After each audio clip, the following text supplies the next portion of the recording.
Welcome to Choice Classic Radio. Like us on Facebook, subscribe to us on YouTube, and help keep this show alive by donating at choiceclassicradio.com. For more of your favorite old-time radio shows, join us on our companion podcast, Choice Classic Radio, Mystery, Suspense, Dramas, and Horrors, where we bring to you the most mysterious tales that the golden age of radio had to offer. And now, with 728 episodes made, broadcasting on CBS Radio Network from 1949 to 1962, we bring to you yours truly, Johnny Dollar. For your enjoyment, Wrigley Spearmint Chewing Gum presents from Hollywood Edmund O'Brien as Johnny Dollar. Good evening. This is Mr. Snell, the secretary. Oh, sure. Hi. I was unable to reach Mr. Snell before he left for the West Coast, but he asked me to outline the case to you and hoped you'd follow him out there. It's quite serious. Oh? What is it? Our company has been carrying the policies on a line of pleasure boats for a West Coast sales agency, the Arrowcraft cruisers. Within the past 2 weeks, 3 of them have sunk, with no survivors. Bad risks. Yes. There's a liability clause. Next of kin in each case is bringing suit for nearly $1 million.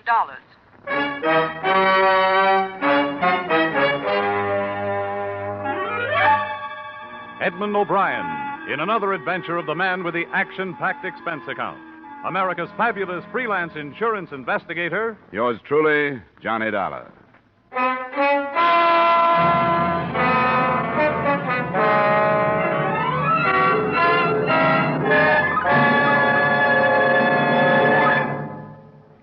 To make every day more enjoyable, treat yourself often to refreshing, delicious Wrigley Spearmint Chewing Gum. Here's a taste treat you can enjoy indoors, outdoors, at work, or at play.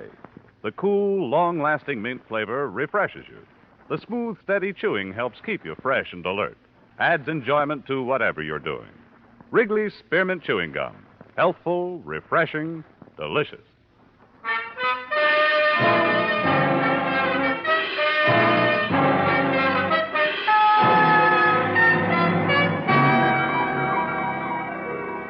Expense account submitted by Special Investigator Johnny Dollar to Home Office, Grand East Life and Liability Insurance Company, Hartford, Connecticut. The following is an accounting of my expenditures during assignment to Millard Snell of your legal department on the investigation of the Arrowcraft matter. Expense account item 1, $275 air travel Hartford to Los Angeles and rented car travel from Los Angeles to Newport Beach and the heart of the trouble.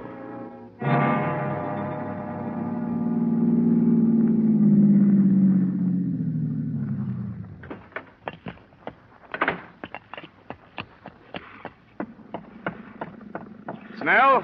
Millard Snell? Who is it? It's Dollar. Dollar? Hurry up. Get aboard. Now watch it. She's wet tonight. Hey, give me your arm. Come on. Thanks. Didn't think you were going to make it. You talked to your secretary? Yes, but that was yesterday from Chicago. Well, I didn't know where you were until I called her from the Los Angeles airport a couple of hours ago. Then when I got here, your hotel told me you just left to charter a boat. What's up? Myers, how long will it be? Robert should be here any minute, Mr. Snell. Couldn't leave without him. All right, if you can hurry him up anyway, do it. Come on in the cabin, Dollar. Out of this foul night air. Oh, this fog. I thought it was bad sometimes in Hartford. Another cruise has been reported, Dollar. An Arrowcraft? Yes, reported by a private plane between here and Catalina Island. That's 30 miles offshore. The Coast Guard been notified? Yes, but candidly, I hope we see it before they do. Find out what we insured, if we can find it in this fog. Find it? You mean this one is still afloat? Before dark, yes, barely afloat. Robert, hurry, get aboard. Ah, there he is, the navigator we've been waiting for. I hope he's sober. Tell me, what have you learned so far? What makes them sink? I don't know. The sales agent, Fred Crocker, you'll meet him, swears by Arrowcraft. Says they're one of the best hulls afloat. Ah, but the fact remains they've been sinking. Uh-huh, and a tragic fact, too. The loss of life so far has been horrible. 3 28-foot boats, 11 fatalities. No trace of the cruisers, even. But a life ring or two. Must have been deep water, then. What about bodies? 7 have been recovered and 4 still missing. Ah, we're getting started.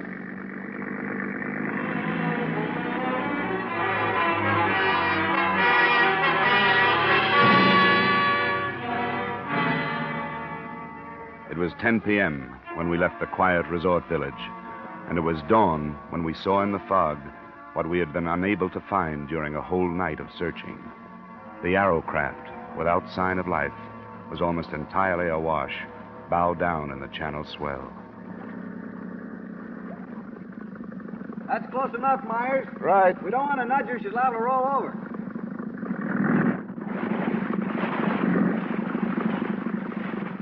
Well, here we are, but there's nothing we can do about her. How she stays up is beyond me. Any chance of towing it in? Not in that shape. Give her any weight, she'll just take more water and go down. Can you put me aboard? If you want to go, I can put you there, but I don't know what your weight is going to do. She's ready to roll. What do you think, Roberts? Oh, we'll put him over the stern. That shouldn't upset her. We'd better get some of those clothes off, Dollar, while we swing around. All right. You think it's worth it? You're going aboard? Worth it? I'm not going for a night like that without having a look at it. Gives me the creeps. The thing awash like that. Looks dead. Yeah, too dead. Why isn't there anyone aboard? Why isn't somebody hanging onto the side? Okay, Dollar, we'll move into it now. I'm ready. Now get back there on the transom. That's it. Right there. I'll swing you right into it. Right.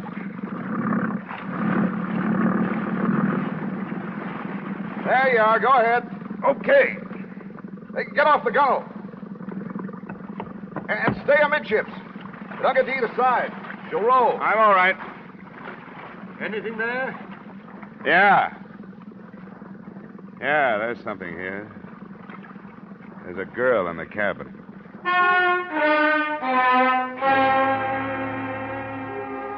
Her body floated face down in the flooded cabin, held in there by the narrowness of the passageway. After an unpleasant and ticklish 15 minutes, she was lifted aboard the other boat by 3 suddenly silent men. There was little else I could do on the derelict but memorize the name and address on the certificate of ownership. So I left it and followed the girl. Yeah, I didn't bargain for this, Dollar. It doesn't bother me to read about 11 of them, but this girl, why, she can't be over 18. Yeah, I noticed. You know, if it was a guy, it wouldn't hit so hard. But a kid like this, beautiful. Myers, Yes, sir? have you radioed in about this? I waited to find out whether you want to stand by the boat or not. No. We'll start right back. Get word to the police. Ask them to meet us. I think it's a case for them. The boat's registered to a Chester McNeil Newport Beach address. McNeil, Newport Beach address. McNeil, yes, all right. You want to get us started, Roberts? Right. What'd you find, Dollar? Come here, look at this. See? Behind her ear. You see the bruise? Yeah. Yeah, I noticed it when I was getting her out of the cabin. She'd been slugged? She could have been. There's long black hair. You see here? The water's ruined most of it, but there's still part of a braid. It could have been a hard blow, one that might have killed a man, but her braid might have softened it. I'm looking for an answer to why she was on that boat, alone and dead.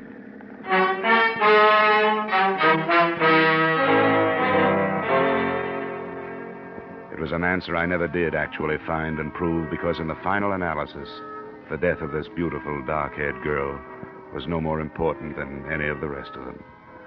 She was taken to the county morgue, and after making my formal statement to the police and giving them my informal theories, I followed her there. Now, I take it that the deceased is not a personal friend of yours. That's right, Dr. Sane. I'm an insurance investigator. I'm in Southern California because a number of people have died in the sinkings of some insured pleasure boats. Oh, yes, the Arrowcraft. Yes, and the death of this girl has become important to me. What's her name? Caruso, Antonia Caruso. She was identified by her mother. Antonia. Are you planning an autopsy? Why do you ask?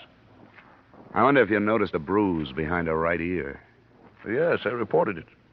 You're an observant fellow. Dr. Sane, you must have examined some of the other bodies from these sinkings. Were there any indications of violence on them? If there were, I was unable to discover them. The period of immersion in other cases, you must understand, was much longer than in the Caruso case. Water makes it difficult. Why do you ask? On the rest of the sinkings, the boats themselves have been blamed. But after today, it seems to me there's a possibility that something else has caused them, at least this one. The contusions? Yes. There were 2 other people on that boat, the owner, Chester McNeil, and his father. But the girl's body was the only one aboard. Why? I didn't know the particulars. I think the girl wore braids, Doctor. If she did, could she have survived a blow that would have killed the two men? Protection? Well, location of the wound would bear you out behind the ear. Could she have been knocked unconscious, been thrown overboard, and then recovered enough to get back on? Could this have happened to the girl? Are you suggesting homicide, Mr. Dollar? I'm not sure. Then I'm not sure why perfectly good boats start sinking without survivors either. They have to make autopsy examination to determine the degree of concussion. Well, that's why I asked. Are you going to perform one? In the state of California, Mr. Dollar, except in cases of unquestionable criminal acts, autopsy is allowed upon only permission of the next of kin. Now, this contusion, well, it could have been sustained so many ways. Yes, I know. Matter of fact, arrangements have already been made to move the body to a private establishment. Oh. Could you give me her mother's address? Why, yes, I suppose so. But I'd be doing no more than saving you a search of the phone book.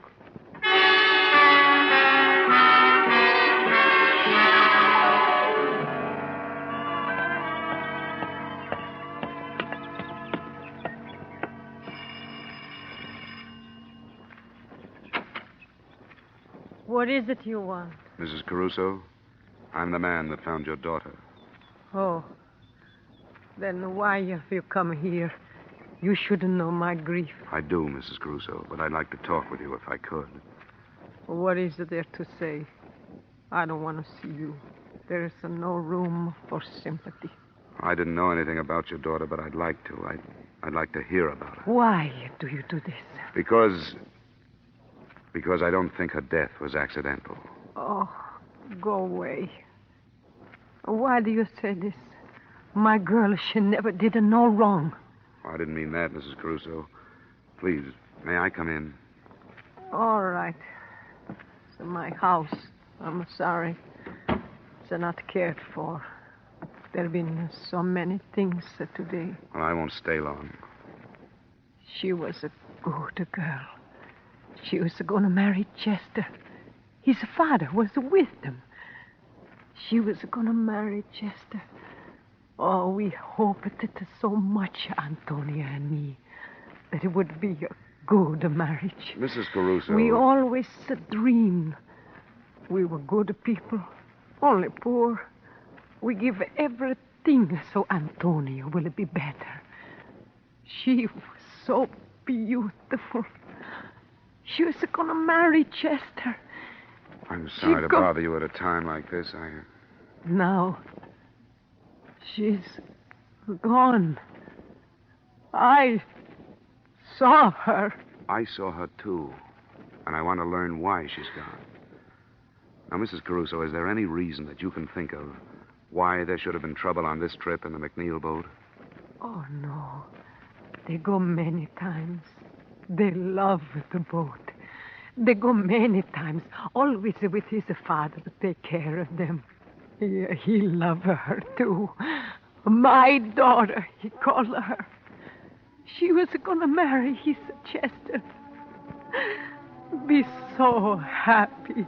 Please, Mrs. Caruso. Oh, my Antonia. Antonia. Please, go. You know my grief. Leave my house.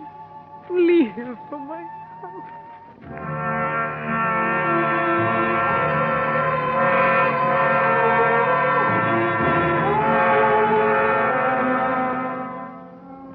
I left her house and drove back to Millard Snell's hotel.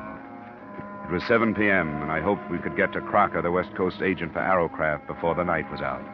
But I found Snell white-faced when I opened the door and too anxious to show me the front page of the evening paper. I didn't know where to find you, Dollar. For what? And you haven't heard. Fred Crocker, the Arrowcraft agent. He was killed this afternoon. How? It says traffic, hit-and-run victim. But I don't believe it. Look at this.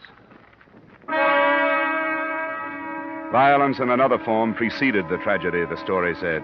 Crocker's sales office was entered earlier today in a bold daylight strike.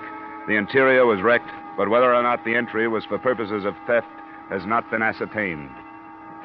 The writer didn't make any definite statements, But reading between the lines, you knew that he was exploring the possibility that revenge was at the bottom of both the violence and the tragedy. That those who had lost family or friends in the Arrowcraft sinkings had wrecked Crocker's office and then killed him. But remembering the bruise behind the Caruso girl's ear, I didn't believe that either.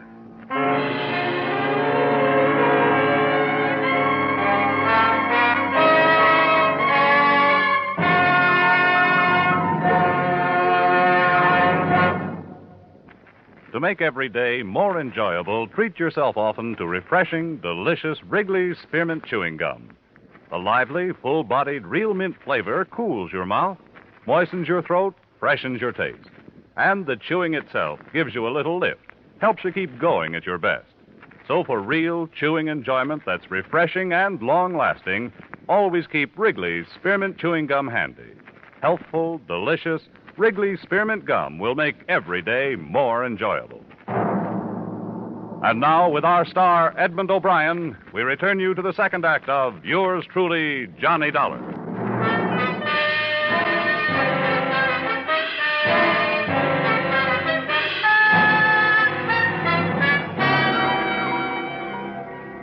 Snell and I drove out to what had been Crocker's sales office. A sheriff's deputy met us outside and took us in. Give you some light if... Oh, there's a switch. Well, not as bad as it could be. At least the drawers aren't dumped. These are from a file cabinet. We'll start here. What are you looking for? Crocker's sales records. Sales records? The names and addresses of all the people who bought Arrowcrafts from him. I don't think we'll find it. I don't get you. We've got a theory that those boats didn't just sink, that they were boarded, that the people who've been lost were slugged before they were drowned, and that the boats were scuttled. What do you think of it?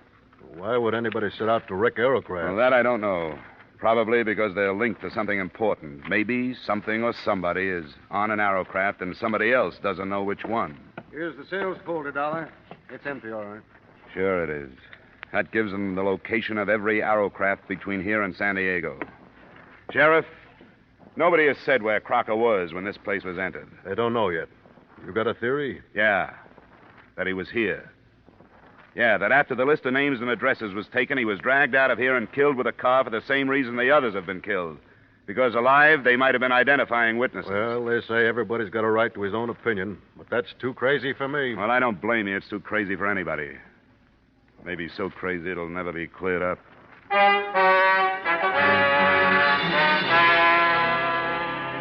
Expense account item 2, $112 cost of entertainment that same night for as many members of the press as I could get hold of. They listened to my theory, agreed that it was unbelievable, but worth printing on the grounds of sensationalism. The story made the morning editions, most of the papers slanting it towards warning the Arrowcraft owners listed in Crocker's stolen records. But it didn't look so unbelievable because it had a companion piece. A night watchman at one of the yacht clubs lay near death from gunshot wounds after apprehending a prowler aboard an Arrowcraft. The prowler was being held at the county jail.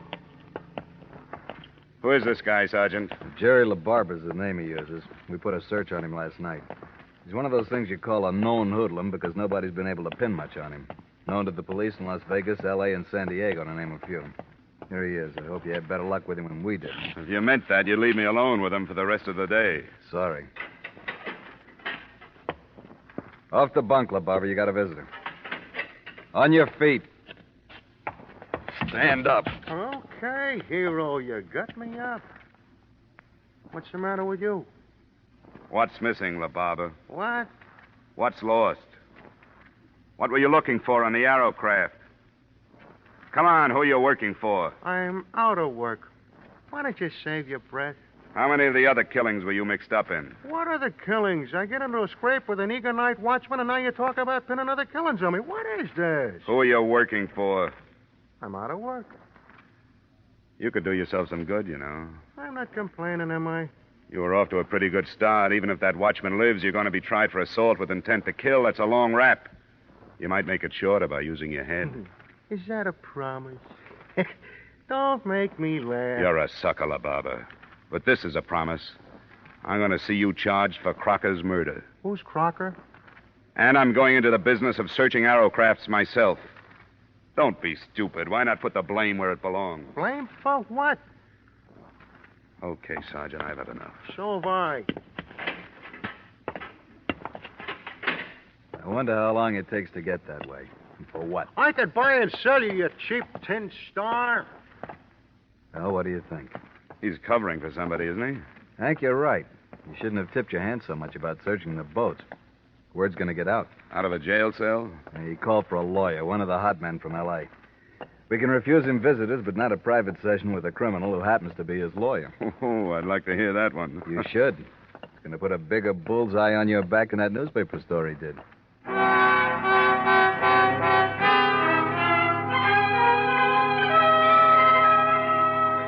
There was no trouble that day and no progress.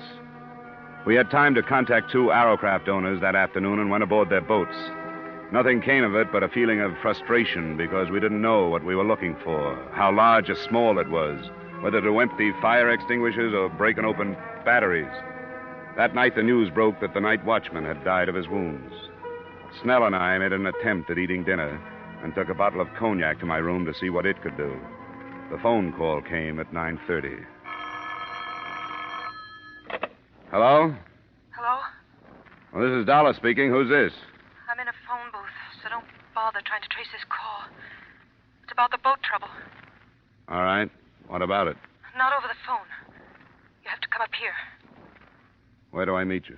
I've got to be careful. You'll know why when I talk to you. You have to come alone. What else? There's a place called Leeds Bar. It's on Long Beach Boulevard, 3 blocks up from the beach. You'll see the sign. I'll find it. You can make it in an hour. But you've got to be alone. I will be. All right. 11:15. What was that? Some girl says she wants to talk about the Arrowcrafts. Wants me to meet her in Long Beach. Don't be ridiculous. You're not going. Somebody has to do something. Nothing as foolhardy as this.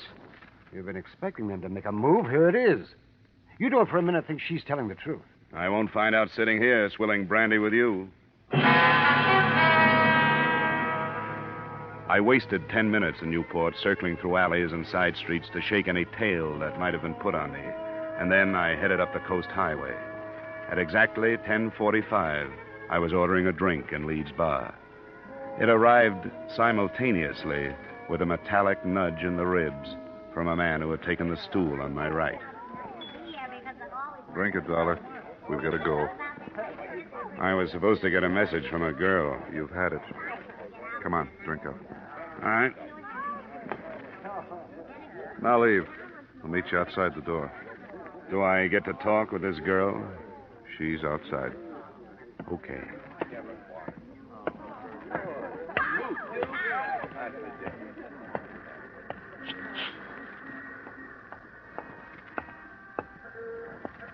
This way.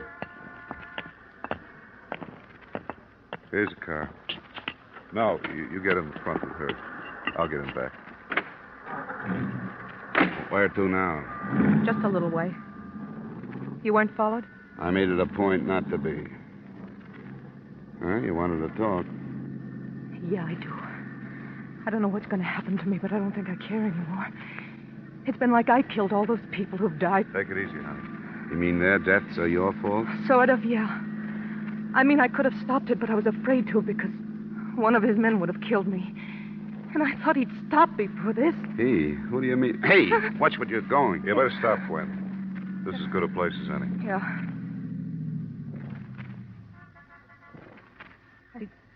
I didn't go to the police because I have a record. And he's so powerful, he could have made it look like blackmail and it wouldn't have gone any farther. Who is so powerful? George Masterson. George Masterson. Who's he? He seems like a businessman. He owns a line of furniture stores. I've known him for 3 years. It was one of those things where every once in a while I'd learn something about him. Until I finally understood what he really was. And he knew I did. What kind of payment do you expect for what you're telling me? Dollar. I hadn't thought of money. I swear I hadn't. All right. Go ahead. Masterson's as far outside the law as you can get. Narcotics, jewels and furs, aliens, Mexican gold, anything. He runs the West Coast for a combination that has headquarters in Italy. Who knows this? I do. And I wrote it all down. Ways to prove it. Like the names he uses for all his bank accounts to evade income tax. All of it.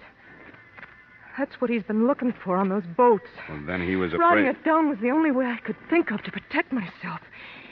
He was afraid of me because I knew so much about him. He was going to have me killed. We were in Mexico when I told him, Ensenada. When he didn't believe me, I showed him a copy. I told him I'd hidden the original on a boat I'd visited, and that if he killed me, I had a way of letting the police know which one. Which one is it? I was lying to him. I didn't put it on a boat. I was lying. Arrowcraft was only a name I remembered. When he asked me, I said Arrowcraft. You mean there's nothing on those boats and 16 people have died? I know. I know I was wrong. I should have. Oh, but when you're scared, you only think of yourself. Don't, Gwen, honey. You'll be all right. This paper you say you wrote, where is it? I have it here. I want you to take it. Now, get out, Dollar. I want to take her home.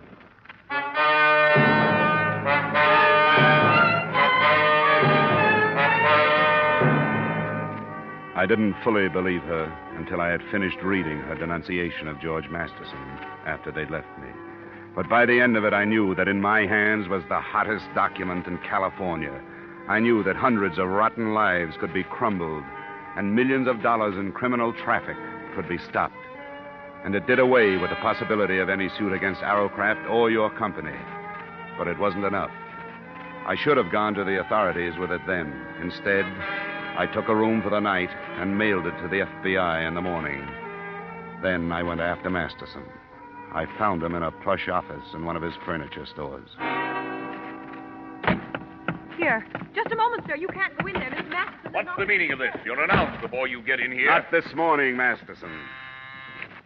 I'm sorry, sir. Get somebody to throw this man out. What's the matter with you? Who are you? Johnny Dollar, working on the Arrowcraft sinkings. Gwen Thomas. I've read her statement. I don't know what you're talking about. About 16 deaths. The FBI can have you for the rest. But I want you for those 16 deaths. Get away from me. Get away from you! Stay away from me. Get up! Listen to me.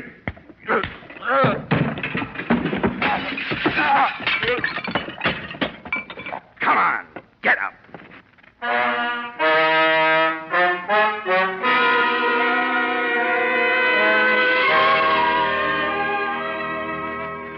As far as I was concerned, that was it. The girl was placed under protective custody by the FBI and the district attorney, who had worked out 75 counts on Masterson's indictment before I left. It's too bad that all of the next of kin of the 16 dead can't sit in the jury box. Expense account item 3, same as item 1. Expense account total, $940.20. Yours truly, Johnny Dollar.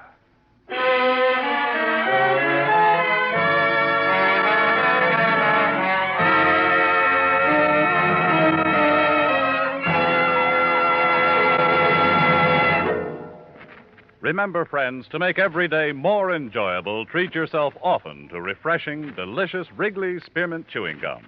There's lots of cooling, real mint flavor in every stick. And chewing Wrigley Spearmint helps keep you feeling fresh and alert. You feel better, work better, get more fun out of doing things.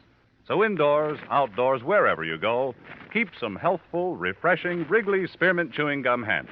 To make every day more enjoyable, treat yourself often to delicious Wrigley Spearmint Chewing Gum.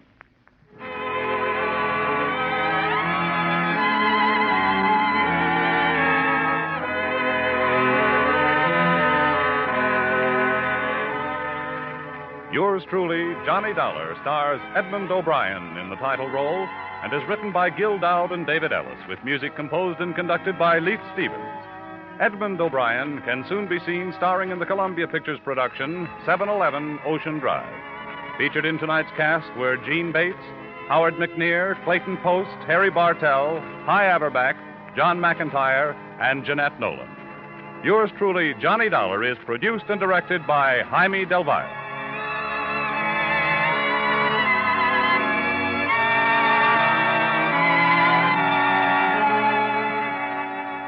The makers of Wrigley Spearmint Chewing Gum invite you to join us next week at this same time when, from Hollywood, Edmund O'Brien returns in another adventure of Yours truly, Johnny Dollar.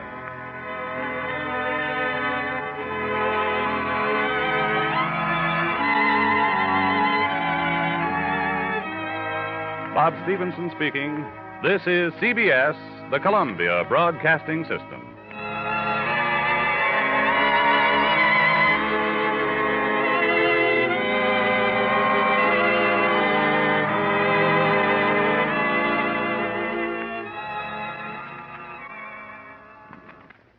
That concludes today's episode. We'd like to thank you and remind you to donate at choiceclassicradio.com. Remember, your donations make episodes like this possible.